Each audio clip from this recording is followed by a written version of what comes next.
Hello everyone, कैसे हैं आप लोग। तो प्रीवियस लेक्चर में यानी लेक्चर में 59 में हमने सीखा टाइप्स ऑफ मोनोपोली। आज के इस लेक्चर में यानी लेक्चर नंबर 60 में हम सीखने जा रहे हैं ओलिगोपोली और उसके कुछ फीचर्स। क्या है मीनिंग ऑफ ओलिगोपोली, आज के इस लेक्चर में सीखेंगे और उसके देखेंगे हम कुछ फीचर्स। ओलिगोपोली कौन सा मार्केट होता है, आपको पता है ये इम्परफेक्ट का एक टाइप है। याद आ रहा है आपको, हमने on the basis of competition पढ़ा था, वहां पे दो टाइप थे, perfect competition and imperfect competition. तो इम्परफेक्ट के भी तीन टाइप थे। पहले हमने सीखा मोनोपोली, उसमें हमने उसके टाइप्स, उसके मीनिंग सीखे, उसका टाइप सीखा। आज के इस लेक्चर में हम सीखने रहे हैं ओलिगोपोली। ठीक है, चलिए पढ़ते हैं क्या होता है oligopoly. The term oligopoly is drive from the Greek word that is oligo which means few, ये इंपॉर्टेंट वर्ड है, which means few, which means few, and poly means seller. ये तो आप जानते ही हैं कि भाई जो ओलिगोपोली शब्द है ये ग्रीक भाषा से लिया गया है, ग्रीक लैंग्वेज से लिया गया है, और इसके भी दो शब्द से लिया गया है। एक हो ओलिगो, दूसरा है पोली। पोली का मतलब तो आपको पहले से ही पता है, पॉली मीन्स सेलर, जो हमने मोनोपोली में सीखा था। अरे mono means single, poly means seller. तो यहाँ पे क्या वर्ड आ गया, यहाँ पे आ गया ओलिगो। तो ये ओलिगो का मतलब क्या होता है, मोनो मीन्स सिंगल यानी one particular person, poly means तो सेलर होता ही है ना। ओलिगो, ओलिगो का मतलब होता है फ्यू, यानी यहाँ पे क्या होगा, फ्यू सेलर्स। इसका मतलब क्या होगा इन शॉर्ट में, फ्यू सेलर। जब मोनोपोली था तो सिंगल सेलर, अब ओलिगोपोली का मतलब फ्यू सेलर। मीनिंग क्लियर हो गया। ओलिगोपोली का मतलब क्लियर हो गया कि जब जहाँ पे जिस प्रोडक्ट को बेचने वाले कुछ बेचने वाले होंगे, जब किसी प्रोडक्ट को बेचने वाला एक ही था, सेलर एक ही था, सिंगल था, तो क्या था वो मार्केट, मोनोपोली था। लेकिन अब यहाँ पे प्रोडक्ट को बेचने वाले कितने, फ्यू हैं। उस प्रोडक्ट के जैसे तीन चार प्रोड्यूसर और हैं जो वही प्रोडक्ट रखते हैं। ठीक है, बहुत सारे नहीं है, बहुत सारे होंगे तो क्या हो जाएगा, लार्ज नंबर ऑफ सेलर्स हो जाएगा, परफेक्ट कंपटीशन हो जाएगा। ठीक है, आपको याद है ना, फ्यू, फ्यू का मतलब होता है जिनको हम अपने फिंगर टिप्स पे, अपनी उंगलियों पे काउंट कर सकते हैं, उनका मतलब होता है फ्यू। जब हम कहते हैं लार्ज नंबर तो अनलिमिटेड हो जाता है।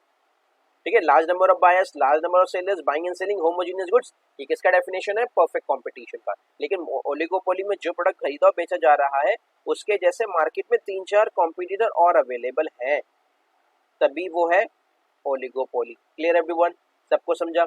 परफेक्ट कंपटीशन में लार्ज नंबर ऑफ सेलर्स होते थे, लेकिन यहाँ पे लार्ज नहीं है, यहाँ पे कुछ है। फ्यू और लार्ज में आपको फर्क समझ में आना चाहिए। ठीक है, it is that market where there are few firms or sellers are in the market producing there a homogeneous product और a differential product। कैसा भी प्रोडक्ट हो सकता है, सेम दिखने वाला। अगर होमोजीनियस होगा मतलब क्या होगा, सेम होगा। सेम मतलब कैसा, in terms of quality, in terms of features, in terms of type, in terms of shape, in terms of quantity, in terms of price, उसे कहते हैं होमोजीनियस प्रोडक्ट। ठीक है, अब होमोजीनियस भी हो सकता है या फिर हेटेरोजीनियस या डिफरेंशिएटेड प्रोडक्ट भी हो सकता है, अलग प्रोडक्ट भी हो सकता है। For example mobile service provider, यानी मोबाइल सर्विस प्रोवाइडर आप कितने जानते हैं, वोडाफोन, आइडिया, वी, आप जो आप देख पा रहे हैं वो जान पा रहे हैं। ठीक है, आप देख पा रहे हैं जियो। तो ऐसे अनलिमिटेड सर्विस प्रोवाइडर नहीं है, कुछ ही सर्विस प्रोवाइडर है जिनको हम फिंगर टिप्स पे काउंट कर सकते हैं। तो इस मार्केट को हम क्या कह सकते हैं, ओलिगोपोली कह सकते हैं। लेकिन जिस मार्केट में प्रोड्यूसर यानी सप्लायर और सेलर बहुत सारे होते हैं, अनलिमिटेड होते हैं, तब वो बनता है लार्ज नंबर और वो कहलाता है परफेक्ट कंपटीशन। लेकिन जहां पे हम सेलर को काउंट कर सकते हैं, जो कुछ है, फ्यू है, तो हम उसे क्या कहेंगे, ओलिगोपोली कहेंगे। तो इन्होंने एग्जांपल दिया है मोबाइल सर्विस प्रोवाइडर का, सीमेंट कंपनीज का, जो और भी ऐसे बहुत सारे एग्जांपल है, चाहे वो टॉयलेटरी सोप बनाने वाली कंपनी हो, साबुन बनाने वाली कंपनी हो, शैम्पू बनाने वाली कंपनी हो। तो ऐसी कंपनी जो है वो अनलिमिटेड नहीं है, बहुत सारी नहीं है, हम उन्हें फिंगर टिप्स पे काउंट कर सकते हैं। तो इस मार्केट को हम क्या कहेंगे, ये है monopoly market, sorry oligopoly market. Oligopoly, oligo means few and poly means seller, few seller, oligopoly. Clear everyone, meaning clear हो गया सबको ओलिगोपोली मार्केट का। चलिए अब पढ़ते हैं इसके कुछ features. Features of oligopoly, number one, few firms और सेलर, यानी बेचने वाले कौन से होंगे, सिंगल नहीं होगा। अगर मोनोपोली होगा तो सिंगल होगा, परफेक्ट कंपटीशन होगा तो लार्ज होगा, लेकिन ओलिगोपोली होगा तो फ्यू होगा। याद रखना है आपको, फ्यू, फ्यू ही ओलिगोपोली में सबसे ज़्यादा इंपॉर्टेंट है। प्रोडक्ट को बेचने वाले कौन है? अनलिमिटेड नहीं है, सिंगल नहीं है, बल्कि फ्यू, कुछ लोग। Under oligopoly market there are few firms और sellers. These few firms dominate the market and enjoy the considerable control over the price of the product। यानी आपको पता है कि भाई मोबाइल सर्विस प्रोवाइडर मार्केट में कम ही है, लेकिन जितने भी हैं बस मार्केट में वही है, उनके अलावा और कोई नहीं आ सकता। वो जितना प्राइस चार्ज करेंगे, चाहे वो 299 हो, चाहे वो 399 हो, चाहे वो 199 हो, उस प्राइस के आगे कस्टमर बढ़ ही नहीं सकता। उस प्रोडक्ट को, उसके प्रोडक्ट के, उनके सर्विस से कस्टमर को किसी भी तरीके से उनका सर्विस तो लेना ही पड़ेगा, क्योंकि दूसरे के पास भी जाएंगे तो वो इसी तरीके का, ये ही टाइप का आपको प्राइस देखने मिलेगा। चाहे आप जियो का रिचार्ज कराएं, चाहे आप वी, वोडाफोन या आइडिया का रिचार्ज कराएं, उन्होंने ऑलमोस्ट सबने प्राइस सेम कर ली। तो यहाँ पे फ्यू ही सेलर है, आप दूसरे के पास तीसरा, तीसरे के बाद चौथा, चौथे के बाद पांचवा सेलर के पास, दुकानदार के पास नहीं जा सकते। क्यों? क्योंकि यहाँ पे जो दुकानदार है, जो सेलर है, जो फर्म है, वो है few. Clear everyone? Few firms और सेलर, ये था फीचर नंबर 1 ओलिगोपोली का। आगे बढ़ते हैं next point, point number 2, interdependence. Interdependent मतलब एक दूसरे पे डिपेंड करते हैं। कैसे? The seller has to be cautious with respect to any action taken by the competing firm. यानी यहाँ पे एक दुकानदार को, एक सेलर को दूसरे सेलर क्या कर रहा है इसके बारे में जानकारी रखनी ही पड़ेगी। क्यों? Since there are few sellers in the market, if any firm makes the changes in the price, all other firms in the industry also try to follow the same to remain in the competition। आपको पता है कि भाई हमारे पास soft drink बनाने वाले कुछ ही companies हैं, लेकिन एक ने भी प्राइस चेंज कर दिया तो बाकी सबको बहुत ज़्यादा मार्केट में अवेयर होना पड़ेगा अपने लिए और सामने वाली कंपनी के प्रोडक्ट के प्राइस के लिए। क्योंकि अगर पेप्सी ने प्राइस कम कर दिया तो कोक को भी मार्केट में रहने के लिए प्राइस कम ही करना पड़ेगा। क्यों? क्योंकि दोनों सेलर को मार्केट के बारे में नॉलेज होना चाहिए। तो इसे हमारा फर्म हमारे सेल के लिए डिपेंड कर रहा है दूसरे फर्म पे। पेप्सी डिपेंड करता है कोक पे, कोक डिपेंड कर रहा है पेप्सी पे। तो ऑब्वियसली यहाँ पे इसे हम कहेंगे इंटरडिपेंडेंस। जब ज़्यादा होता है तो फर्क नहीं पड़ता, जब सेलर ज़्यादा होते हैं, दुकानदार ज़्यादा होते हैं तो फर्क नहीं पड़ता। क्यों? क्योंकि भाई हमने अपना प्राइस चार्ज किया, जिस कस्टमर को अच्छा लगेगा वो हमारे पास से लेगा। लेकिन जहाँ पे फ्यू सेलर हैं तो उनमें आपस में एक दूसरे पे डिपेंडेंस बहुत ज़्यादा बढ़ जाती है। क्यों? अगर मैंने अपने प्रोडक्ट का प्राइस बढ़ा लिया या मेरे सामने वाले ने अपने प्रोडक्ट का प्राइस कम कर लिया, मेरे कॉम्पिटिटर ने अगर प्रोडक्ट का प्राइस कम कर लिया, तो ऑब्वियसली इससे मेरी सेल पे इम्पैक्ट होगा। याद है आपने क्रॉस इलास्टिसिटी पढ़ा था, एक प्रोडक्ट की डिमांड दूसरे प्रोडक्ट की सप्लाई, या एक प्रोडक्ट का प्राइस दूसरे प्रोडक्ट की डिमांड। याद है cross elasticity of demand? Yes. तो हम उसके बारे में बात करते हैं। तो हमने क्या सीखा? इंटरडिपेंडेंस। यहाँ पे एक फर्म अपने प्रॉफिट के लिए दूसरे फर्म पे डिपेंड करता है।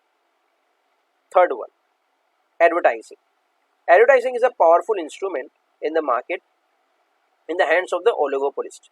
यानी जो ओलिगोपोली मार्केट, याद है आपको ओलिगोपोलिस्ट किसे कहेंगे? जो ओलिगोपोली मार्केट में बिजनेस कर रहा है। मोनोपोली को क्या कहते थे? जो मार्केट को बिजनेसमैन करेगा तो उसे हम कहेंगे ओलिगोपोलिस्ट। तो मोनोपोली में करने वाला मोनोपोलिस्ट, ओलिगोपोली मार्केट में रहने वाला ओलिगोपोलिस्ट। ठीक है। A firm under oligopoly can start an aggressive and attractive advertising campaign with the intention of capturing the large part of the market। आपको याद आ रहा है? किसी भी कोई भी प्रोडक्ट आप देख लीजिए, चाहे वो सॉफ्ट ड्रिंक हो, चाहे वो कोई स्मार्टफोन हो, किस तरीके से अगर कोई न्यू फोन लॉन्च होता है तो उसकी कंपनी हर जगह से, हर तरीके से, हर मीडिया में उसकी एडवर्टाइजिंग की जाती है एग्रेसिवली। आपको ओप्पो वीवो याद होगा, जब वो इंडिया में नया नया लॉन्च हुआ था तो उन्होंने हर मीडियम में, चाहे वो प्रिंट मीडिया हो, चाहे वो इलेक्ट्रॉनिक मीडिया हो, चाहे वो इंटरनेट हो, हर जगह उन्होंने अपने प्रोडक्ट को प्रमोट किया। इसे हम कहते हैं एग्रेसिव एडवर्टाइजिंग। और सिर्फ एग्रेसिव नहीं, अट्रैक्टिंग भी। अट्रैक्टिव करने के लिए उन्होंने क्या किया? आपको याद है, बहुत सारे उन्होंने एक्टर एक्ट्रेस को लिया, बहुत सारे उन्होंने यंग जनरेशन को लिया। ऑब्वियसली वो यंग जनरेशन को टारगेट कर रहे हैं तो वो पुराने एक्ट्रेस को, पुराने एक्टर को, पुराने स्पोर्ट्समैन को नहीं ले सकते। उन्होंने सबको अट्रैक्ट करने के लिए जिस जनरेशन को वो अट्रैक्ट कर रहे हैं उसी जनरेशन का एक इन्फ्लुएंसर, उसी जनरेशन का कोई स्पोर्ट्समैन, उसी जनरेशन को कोई आर्टिस्ट को उन्होंने हायर किया और एक्टिवली अट्रैक्टिवली एडवर्टाइजिंग बनाया और अपने प्रोडक्ट को प्रमोट किया। तो आप देख पा रहे हैं उनके उस टाइम का इम्पैक्ट, ओप्पो और वीवो के एडवर्टाइजिंग का इम्पैक्ट आज भी हमें दिख रहा है कि वो किस तरीके से इंडियन मार्केट में डोमिनेट कर रहे हैं और हम में से और आप में से बहुत सारे लोगों के पास वो फ़ोन होगा।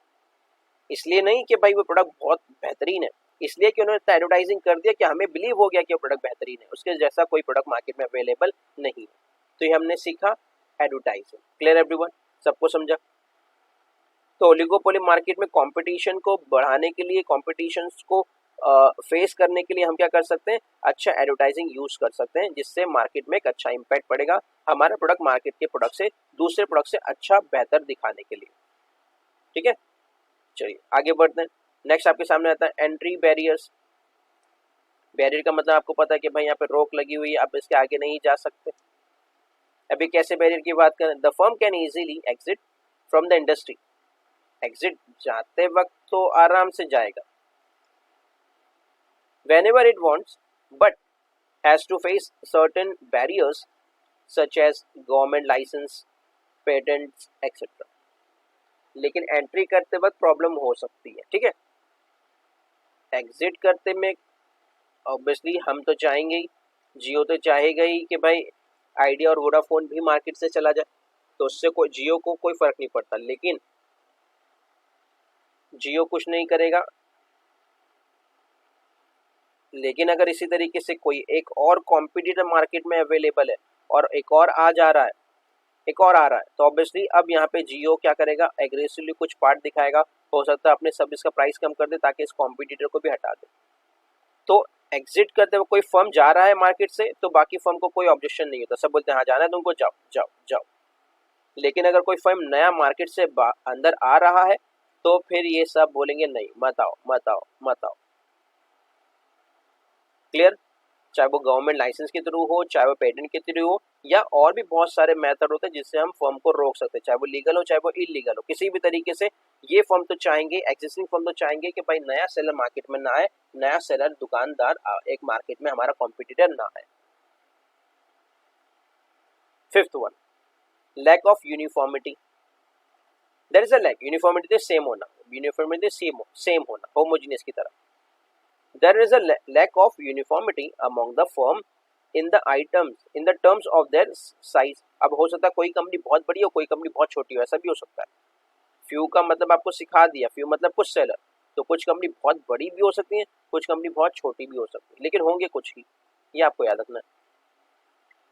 Some firm may be small while others may be a bigger size, यानी कुछ कंपनी जो है फ्यू की कैटेगरी में, फ्यू के डेफिनेशन में कुछ कंपनी तो आती है, लेकिन कुछ का मतलब क्या हो सकता है, कुछ कंपनी तो इतनी बड़ी कंपनी भी हो सकती है कि भाई एक कंट्री से बड़ी भी हो सकती है। याद है आपको, अभी आज के टाइम पे हम आपसे कहेंगे कि भाई अगर एआई नहीं आता तो सर्च इंजन कितने अवेलेबल है, तो आप एक ही कहेंगे भाई सर्च इंजन दुनिया में तो एक ही अवेलेबल है, वो सिर्फ गूगल है। क्या उसके अलावा कोई सर्च इंजन नहीं? हाँ, एक और है, वो है विकीपीडिया। क्या उसके अलावा कोई सर्च इंजन नहीं है? वो है, तो आप कहेंगे ऐसे बहुत सारे छोटे मोटे आपको मिलेंगे। तो ये सर्च इंजन की कैटेगरी में आ गए कि यहाँ पे फ्यू सर्विस प्रोवाइडर है। ठीक है, तो लैक ऑफ यूनिफॉर्मिटी का मतलब क्या है कि यहाँ पे जितने भी फर्म है वो एक दूसरे के जैसे नहीं है, कोई फर्म बहुत बड़े हैं, बहुत स्ट्रांग है, कोई फर्म बहुत छोटे हैं, बहुत ज्यादा वीक है। Clear, lack of uniformity. चलिए आगे बढ़ते हैं। Next feature, uncertainty. अनसर्टेनिटी का मतलब होता है कुछ भी फिक्स ना होना, कभी भी कुछ भी हो सकता है, कोई बात किसी भी तरीके से पक्की नहीं है कि भाई ये होना ही होना है, कभी अच्छा भी हो सकता है, कभी बुरा भी हो सकता है, तो ये से कहते हैं अनसर्टेनिटी। ठीक है, चलिए देखते हैं क्या है। There is a considerable element of uncertainty in this type of market. यहाँ पे हमेशा डर लगा हुआ था, कभी एक फर्म आ जाएगा तो लॉस हो जाएगा, एक फर्म चलाएगा तो प्रॉफिट हो जाएगा, कभी कस्टमर ने प्रोडक्ट नहीं खरीदा तो नुकसान हो जाएगा, कभी ज्यादा कस्टमर आ गया तो शॉर्टेज ऑफ रॉ मटेरियल हो जाएगा। ये इस तरीके की अनसर्टेनिटी हमेशा बनी ही रहती है ओलिगोपोली मार्केट में, due to different behaviour pattern. सबका, हमारे कॉम्पिटिटर का भी, हमारे कस्टमर का भी, और गवर्नमेंट का भी, क्लाइमेट का भी बहुत ज्यादा इम्पैक्ट होता है। राइवल्स में जॉइन हैंड एंड कोऑपरेट और may try to fight each other. अब कुछ भी हो सकता है। याद है आपने ओपेक का एग्जांपल सीखा था कि जब जहां पे कुछ लोग आपस में मिल जा रहे थे और वो थे तो ओलिगोपोली ही ना, फ्यू सेलर थे, लेकिन उन्होंने मिल के साथ में क्या कर लिया, मोनोपोली बना लिया, जहां पे वो अलग अलग फर्म थे, बहुत सारे सेलर थे, फ्यू फ्यू सेलर ने क्या किया, साथ में मिल गया, अपना ग्रुप बना लिया और इस पूरे ग्रुप का ही नाम रख दिया OPEC, organisation of petroleum extracting country sorry. तो आपने इससे क्या सीखा, अनसर्टेनिटी। यहाँ पे पता नहीं चलता कि भाई ये जो फर्म आपस में मिल रहे हैं ये अपने फायदे के लिए मिल रहे हैं या सबके फायदे की बात कर रहे हैं। सबका फायदा होगा तो अच्छी बात है, लेकिन कोई एक फर्म इसमें धोखा दे जाएगा, ऐसा पॉसिबल है या दे सकता है, ये ऑब्वियसली हो सकता है। ओपेक, रियलिटी में ओपेक के फेलियर का भी यही रीजन था कि उसमें से कुछ कंट्रीज जो थे वो ओपेक के प्राइस को फॉलो नहीं कर रहे थे। अरे आप ग्रुप का मेंबर बने तो ऑब्वियसली अगर हर ग्रुप ने डिसाइड किया कि 500 एग्जांपल के 500 का प्रोडक्ट हमको बेचना है, लेकिन आपने ग्रुप का मेंबर बनने के बाद भी वो प्रोडक्ट 50 में बेचना है, तो ऑब्वियसली आप ग्रुप के रूल्स को फॉलो नहीं कर रहे। इससे क्या होगा, दूसरे सेलर पे इम्पैक्ट होगा, उनको लॉस होगा, उनको अनसर्टेनिटी का सामना करना पड़ेगा। तो ओलिगोपोली मार्केट में किसी भी तरीके के प्रॉफिट की गारंटी नहीं है, कभी प्रॉफिट होगा तो हो भी सकता है, नहीं होगा तो नहीं भी होगा। तो इसमें ये है मार्केट अनसर्टेनिटी। तो हमने पढ़ा आज ओलिगोपोली मार्केट का मीनिंग और उसके कुछ फीचर्स। Clear everyone? तो याद है हमने परफेक्ट कंपटीशन पढ़ा और इम्परफेक्ट पढ़ा। तो आज हमने इम्परफेक्ट कंपटीशन में हमने मोनोपोली पढ़ लिया अच्छे से, ओलिगोपोली पढ़ लिया, अन्य एक्शन में हम पढ़ेंगे monopolistic competition. So I hope मैंने आपके सभी डाउट्स क्लियर कर दिया होगा। इसके अलावा अगर अभी भी आपके डाउट है तो आप चैट सेक्शन में ज़रूर पूछें, हम उसको ज़रूर सॉल्व करने की कोशिश करेंगे। तो मिलते हैं नेक्स्ट लेक्चर में, जब तक के लिए keep learning, keep growing, keep smiling. Thank you very much and of course good bye.